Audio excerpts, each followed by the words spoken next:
যখন আপনার অবস্থান ভালো থাকবে দেখবেন মানুষের কোনো অভাব হবে না। আর যখন দেখবেন আপনার অবস্থান কোনো দিক দিয়ে ভালো না, আপনাকে তখনই কিন্তু কেউ চিনবে না। আপনি যখন বিপদে পড়বেন দেখবেন আশেপাশে তখন কেউই নেই। দুনিয়ার নিয়তিটাই মনে হয় এরকম।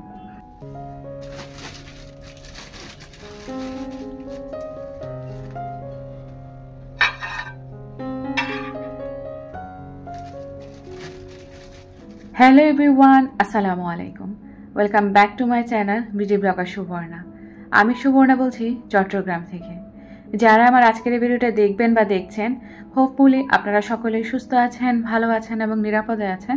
আমরা আলহামদুলিল্লাহ পরিবারের সকলেই ভালো আছি। আর যদি কেউ অসুস্থ থেকে আমার আজকের এই ভিডিওটা দেখে থাকেন তো তাদের সকলের সুস্থতা কামনা করে আমার আজকের এই ভিডিওটা দেখার আমন্ত্রণ জানাচ্ছি। আশা রাখছি বরাবরের মতো আমার আজকের এই ভিডিওটাও আমার সকল আপু ভাইদের কাছে ভালো লাগতে পারে। আজকের ভিডিওটা মূলত সকালবেলা থেকে নাস্তা থেকে শুরু করে ঘরের কাজকর্ম, রান্নাবান্না, মানে সকাল থেকে সন্ধ্যা পর্যন্ত নন স্টপ যেভাবে কাজ করি, তো সেই কাজগুলাই হচ্ছে ডেইলি ব্লগ আকারে আপনাদের সাথে শেয়ার করলাম। তো ফুল ভিডিওটা জুড়ে থাকলে আশা করছি ভালো লাগবে।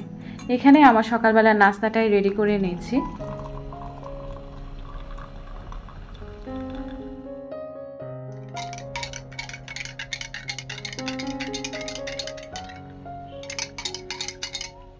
আজ সকালবেলার নাস্তাটা খুব সাদাসিধাই রেখেছি।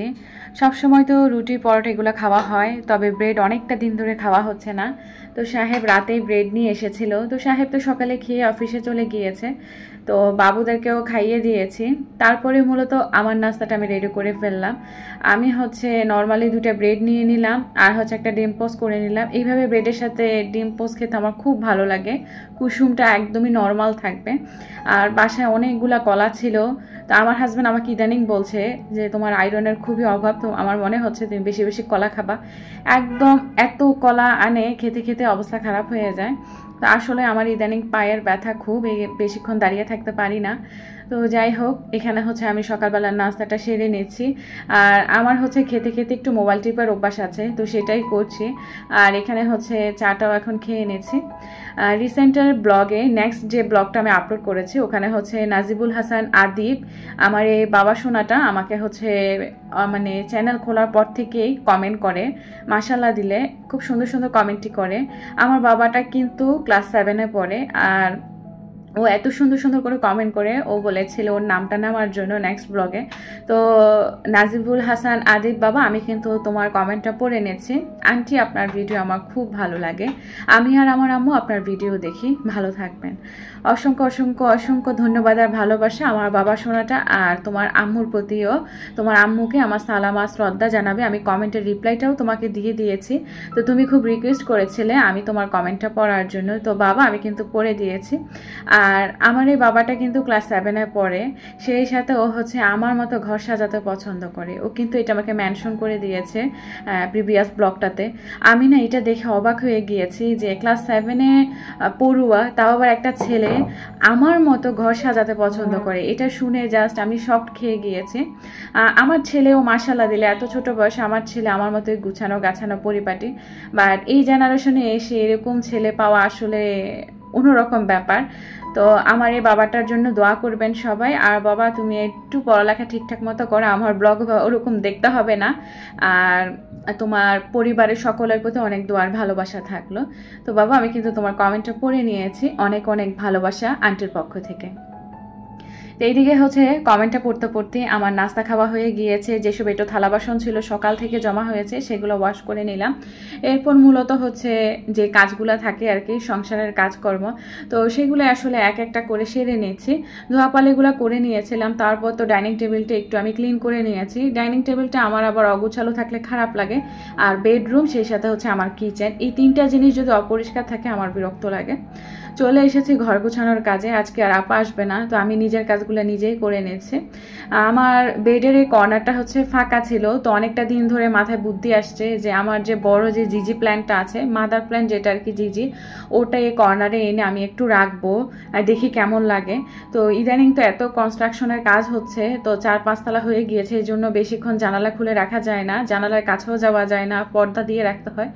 না হলে ওইখানে যে কনস্ট্রাকশনের কাজ করে ওনারা সব সময় তাকাতে থাকে, তো নিজের প্রাইভেসি বলেও তো একটা ব্যাপার আছে।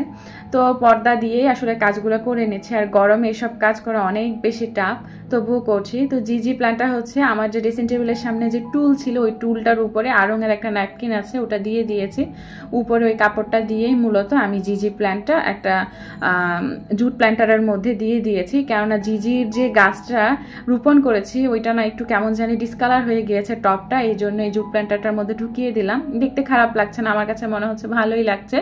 আপনারা জানাবেন তো এই আইডিয়াটা কেমন হয়েছে। চেয়েছিলাম এখানে একটা ল্যাম্পের ব্যবস্থা করতে, ভাবলাম যে না সবুজের মধ্যেই থাকি, আর স্প্রে করে দিলাম একটু গাছটাতে যাতে ঘরটা একটু শীতল থাকে। মাঝখান থেকে কয়েকদিন বৃষ্টি হয়েছে, এখন কিন্তু আবার গরম পড়া শুরু হয়ে গিয়েছে, তো দেখি কি হাল অবস্থা হয় আর কি। তো এইদিকে হচ্ছে আমি বেডটা ঝাড়ছিলাম আর দেখছিলাম ওইখানে লোকগুলা খালি তাকাচ্ছে, পরে পর্দাটা দিয়ে দিলাম আবারও আমি। আর তো এখানে হচ্ছে আমি বেডটা ঝেড়ে টেড়ে নিলাম, আর বেডটা এবার আমি সিম্পলভাবেই রাখি।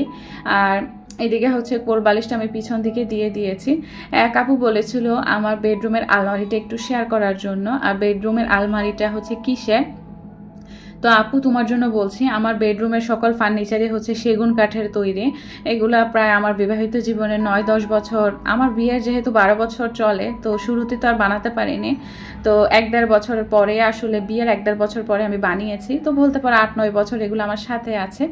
তো যত্ন আত্তি করছে, এখনও ঠিক আছে আলহামদুলিল্লাহ। তবে আমার ক্যামেরার কোয়ালিটির কারণে না ওইরকম বোঝা যায় না ফার্নিচারগুলোর কালার বা ব্রাইটনেসটা আর কি, তবে এখনও খুব সুন্দর আছে। যদি বার্নিশ করানো যায় তাহলে কিন্তু একদম নতুনের মতো ঝকঝক করবে।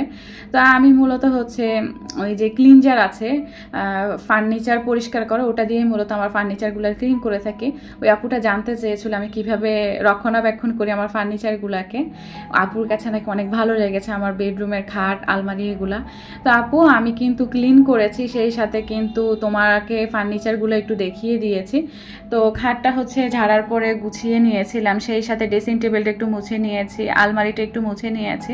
যেহেতু খোলামেলা বাসা না ওরকম, তবুও কনস্ট্রাকশনের কাজ যেহেতু চলে, রোড সাইডে বাসা অনেক বেশি নোংরা হয়, তো এগুলা পরিষ্কার করতে গিয়ে আমার হয় বেহাল অবস্থা, তবুও করছি। মূলত ধাপে ধাপে আসলে সংসারের এই কাজগুলো করে নিতে হয়, আর বুদ্ধি খাটিয়ে আসলে সংসার যদি না গুছানো যায় বা বুদ্ধি খাটিয়ে না চলা যায় সংসারের মধ্যে, তাহলে কিন্তু ওই সংসারের কোনো জিনিসই টিকানো যাবে না। মাশাআল্লাহ আমার এই জিজিটা এত বেশি সতেজ, এক একটা পাতা দেখলেই খুব শান্তি লাগে আমার নিজের মনের ভিতরে আর কি। তো যখন এই গাছটা আমি এখানে রাখছিলাম, শুরুতে দেখেছিলেন একটা পাতা কিন্তু ছিঁড়ে গিয়েছে, এত বেশি খারাপ লাগছিল কি বলবো। তো এক একটা পাতা ধরছি আর নিজের মনের ভিতর সান্ত্বনা দেওয়ার চেষ্টা করছি। মনে করেছি যে এখানে রাখবো না, তবুও মনের জোরে এখানে এনেছি। আমার কাছে না খুব বেশি ভালো লাগে গাছ দিয়ে ঘর সাজাতে। তো এইদিকে ঘর দুয়ারে সকল কাজকর্ম শেষ। আজকে যেহেতু আপা আসবে না, তো নিজেই ঘর ঝাড়ু ঘর মাপ করে দিয়েছি, কেননা আমার আপা 2 দিন পর পর আসে আমার বাসায়, সেই জন্য। তো 2 দিনের মধ্যে তো আর ঘর ঝাড়ু ঘর মপ বন্ধ রাখা যাবে না, তো নিজেই করে ফেলি ওগুলা। তো এইদিকে ঘরের কাজকর্ম যেহেতু শেষ, এখন হচ্ছে কিচেনে চলে এসেছি। আজকে রান্না করব হচ্ছে কাঁঠাল দিয়ে, আমি গরুর গোশ দিয়ে রান্না করব। তো এই কাঁঠালটা হচ্ছে আমার সাহেব নিয়ে এসেছে বাইরে থেকে, এখন এটাকে একটু ভালো করে আমি ধুয়ে টুয়ে নিলাম। তো নিয়ে হচ্ছে এখন অলরেডি আমি কেটেও ফেলেছি। তো এই যে দেখতেই পাচ্ছেন, আমি এই কাঁঠালটা কাটতে গিয়ে এত যুদ্ধ করেছি, আমি কি বলবো। যুদ্ধ কেন করেছি বলি, কাঁঠাল কাটতে গেলে তো অনেক শক্তির ব্যাপার, অনেক শক্ত যেহেতু, আর হচ্ছে আমার বটিটাতে ধার নেই, আর স্কেচ বোর্ড দিয়ে কাটবো, কষ বের হয়ে একশের হবে এই ভয়ে আর ছুরি স্কেচ বোর্ডের ধারে কাছে আমি যাইনি। আমি হাত দিয়েই হচ্ছে বটি দিয়ে সরিষার তেল দিয়ে এই কাজটা কমপ্লিট করেছি। আমার মাকে সবসময় দেখেছি যখন কাঁঠাল আনে তখন হাতের মধ্যে 1 গাদা সরিষার তেল দিয়ে তারপরে কাঁঠাল খোলে। তো ওই বুদ্ধিটা থেকেই মূলত হাতের মধ্যে বটির মধ্যে 1 সের সরিষার তেল লাগিয়েছি, তারপর মূলত কাটসাট করেছি আর কি। কাঁঠালকে একদম ক্লিন টিন করেই আমি কিচেনে নিয়ে এসেছি, আর আমার হাতে মশলা দিলে কোনো কষ নেই, একদম পরিষ্কার ছিল সরিষার তেলের কারণে। তো এদিকে হচ্ছে আমি যে বাটা বুটির যে কাজগুলো আর কি, বাটাবাটির যে কাজটা ওগুলো করে নিয়েছি। রসুন পেস্ট, আদা পেস্ট, যেহেতু গরুর গোশত দিয়ে করব, আর একটু পেঁয়াজ পেস্টও একসাথে করে নিয়েছি। আজকে হাতেই বেটেছি সব কিছু, খুব ইচ্ছা আছে আর কি যে হাতে বেটে এই কাঁঠালের তরকারিটা আমি রান্না করব। তারপর হচ্ছে পেঁয়াজ কুচি করে নিয়েছি, গরম মশলাগুলো একসাথে রেখে দিয়েছি। আর রান্নার আগে দেখা যায় কি কাজগুলো করে রাখলে ইজিলি রান্নাটা করে ফেলা যায়। আর এদিকে হচ্ছে আসলে গরুর গোশত দিয়ে রান্না করার কোনো প্ল্যান ছিল না, ইচ্ছা ছিল যে কাঁঠালের তরকারিটা এমনিতে আমি নিরামিষ করব। হঠাৎ করে সাহেব অফিস থেকে ফোন দিয়ে বলল যে না, তুমি গরুর গোশত আছে না ফ্রিজে? আমাকে হ্যাঁ আছে, বলে গরুর গোশত দিয়ে রান্না করো। তো আবার আম্মুর সাথে কথা বলছিলাম যে মা এরকম এরকম তোমার জামাই তো কাঁঠাল নিয়ে এসেছে।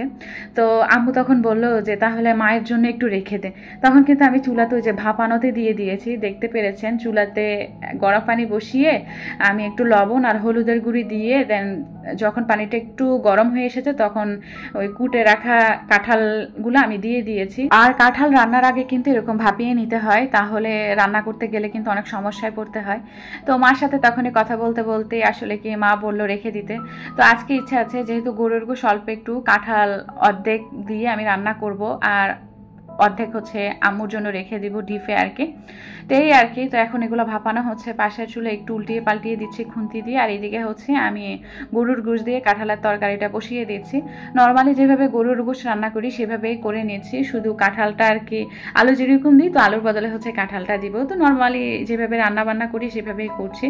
আমি জানি আমার আপুরা অনেক বেশি পারদর্শী, আমি অতটা পারদর্শী না, তবু আমি যেভাবে রান্না বান্না করছি সেটাই ডেইলি ব্লগ আকারে আপনাদের সাথে শেয়ার করছি। এখানে একটা হাঁড়ি বসিয়ে দিয়েছি, পরিমাণ অনুযায়ী তেল দিয়েছি, গরম মশলা দিয়েছি, পেঁয়াজ কুচি বেশ পরিমাণে দিয়েছি। আর হ্যাঁ, যেহেতু পরে আমার হাজব্যান্ড আবার বলেছে যে গরুর গোশত দিয়ে রান্না করো, তখন কিন্তু আবার একটু মশলার বাড়তি পড়েছে। তো আবার একটু রসুন পেস্ট, আদা পেস্ট করে নিলাম, আবার একটু পেঁয়াজ কুচি করে নিলাম, সেটাও কিন্তু আপনাদের সাথে শেয়ার করেছি।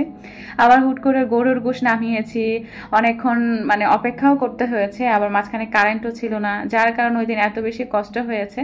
তো যাই হোক, সেগুলো আর নাই বললাম। তো এখানে তো ওই যে আমি পেঁয়াজ দিয়ে দেওয়ার পর লবণ দিয়েছি সতে হয়ে যাওয়ার জন্য, রসুন পেস্ট, আদা পেস্ট দিয়ে দিলাম। এরপর একে একে হলুদের গুঁড়া, ধনিয়ার গুঁড়া, জিরার গুঁড়া, তারপর মরিচের গুঁড়া, এগুলো দিয়ে দেন আমি যে রেডিমিক্স যে রাঁধুনির গরুর মাংসের মশলাটা আছে ওটা কিন্তু আমি পরিমাণ অনুযায়ী দিয়ে দিয়েছি। তো দিয়ে মশলাটাতে একটু পানি দিয়ে আমি কষিয়ে নিয়েছি, তারপর গরুর গোশতগুলা দিয়ে দিয়েছি। গরুর গোশতগুলা দিয়ে দেওয়ার পর আরেকটু পানি দিয়ে আমি গরুর গোশতটা কষিয়ে নিয়েছি। কষিয়ে নিয়ে আরেকটু ঝোলের পানি দিয়েছি একটু করে, যাতে গরুর গোশতটা হালকা একটু কষিয়ে আসে। তো গরুর গোশতটা যখন কষানো হয়ে গিয়েছে আমি ভাপিয়ে রাখা কাঁঠালগুলো এখানে দিয়ে দিয়েছি। তো এই যে ভাপিয়ে রাখা কাঁঠালগুলো দিয়ে দেওয়ার পর আমি কিন্তু সবগুলো দিনই কাঁঠাল অর্ধেক পরিমাণ দিয়েছি আজকে গরুর গোশতের পরিমাণ অনুযায়ী, আর বাকিটুকু হচ্ছে আমি আমার আম্মুর জন্য রেখে দিয়েছি। তো এখানে হচ্ছে গরুর গোশতটা সাথে কাঁঠাল যে ভাপিয়ে রেখেছি ওগুলো দিয়ে দেওয়ার পর আমি একটু নাড়াচাড়া দিয়ে হালকা একটু পানি দিয়ে কষাতে দিয়েছিলাম। তো কষানোর পরে হচ্ছে আমি একটু ঝোলের পানি দিয়ে দিয়েছি। তো ঝোলের পানিটা যখন আস্তে আস্তে একটু টেনে এসেছে, এই যে এই পরিমাণে চলে এসেছে, তখন হচ্ছে আমি আর কিছু করব না, আমি চুলাটা একটু মিডিয়াম আঁচ করে রেখে দিব। আর এখন হচ্ছে এই যে একটু যখন ঝোলটা একটু হালকা হালকা চলে এসেছে তখন কিন্তু আমি কাঁঠাল আর গরুর গোশতটা দেখাচ্ছি যে একদম পারফেক্ট সিদ্ধ হয়েছে। তো এখন চুলাটা মিডিয়াম আঁচ রাখা অবস্থায় আছে, কয়টা কাঁচামরিচ দিয়ে দিলাম আস্ত, আমি খেতে ভালোবাসি এরকম ভাতের সাথে আর কি লোকমার ভিতরে এই কাঁচামরিচগুলা। তো আমার হচ্ছে নামানোর আগে কেউ চাইলে একটু বাগারও দিতে পারেন, আমি একটু রসুনের ফোড়ন দিয়েছি, সেটা দেখালাম না কেননা অনেক ক্ষুধা লেগে গিয়েছিল তার জন্য। তো এখানে হচ্ছে এই একটা তরকারি দিয়ে আজকে দুপুরবেলা কোনো রকম একটু আয়োজনটা করেছি, আর এই তরকারিটা দিয়েই আলহামদুলিল্লাহ পেট ভরে খেয়েছি। আর সকালবেলা হচ্ছে গতকালকের একটু ল্যাপটপার একটু ভাজি ছিল, তো সেটা হচ্ছে দুন্দুল দিয়ে ডিম দিয়ে ভাজি করেছিলাম, তো সেটা দিয়ে হচ্ছে এখন খেয়ে নিব। এখানে হচ্ছে আমার সাহেব একটু সালাদ করে নিয়েছি, তিনি তো অফিস থেকে চলে এসেছে। তো গোসল নামাজ সব কিছু করে নিয়েছি, আগেই একটু বাবুদেরকে খাইয়ে দিয়েছি। তো এখন হচ্ছে আমরা হাজব্যান্ড ওয়াইফ খেতে বসে গেলাম গরম গরম এরকম ধোঁয়া ওঠা তরকারি দিয়ে, তাও আবার এই নিরামিষ তরকারি, কাঁঠাল আর কি, নিরামিষ কি বলবো, গরুর গোশত দিয়েছি। তো যাই হোক, এখানে হচ্ছে তরকারি কালারটা ওরকম বোঝা যাচ্ছে না ক্যামেরাতে, কিন্তু আসলে বাস্তবে কালারটা খুব সুন্দর এসেছে। তো এখানে হচ্ছে হাজব্যান্ড ওয়াইফ দুজনে মিলে ভাত খেয়ে নিয়েছি, আর যে ভাজিটা ছিল ওইটা আগে নিয়েছি, এরপরে হচ্ছে কাঁঠাল দিয়ে আর গরুর গোশের যে তরকারিটা ওটা দিয়ে খেয়ে নিয়েছি। আর ওই যে বললাম যে তরকারিতে আমি হচ্ছে ওই যে মরিচ দিয়েছি, আস্ত মরিচ, তো এই যে এগুলো হচ্ছে এরকম ভাতের সাথে কামড় দিয়ে খেতে আমার কাছে খুব বেশি ভালো লাগে। তো আমার হাজব্যান্ডকে বলছিলাম কেমন হয়েছে, তো তিনি বললো যে না, খুব মজা হয়েছে।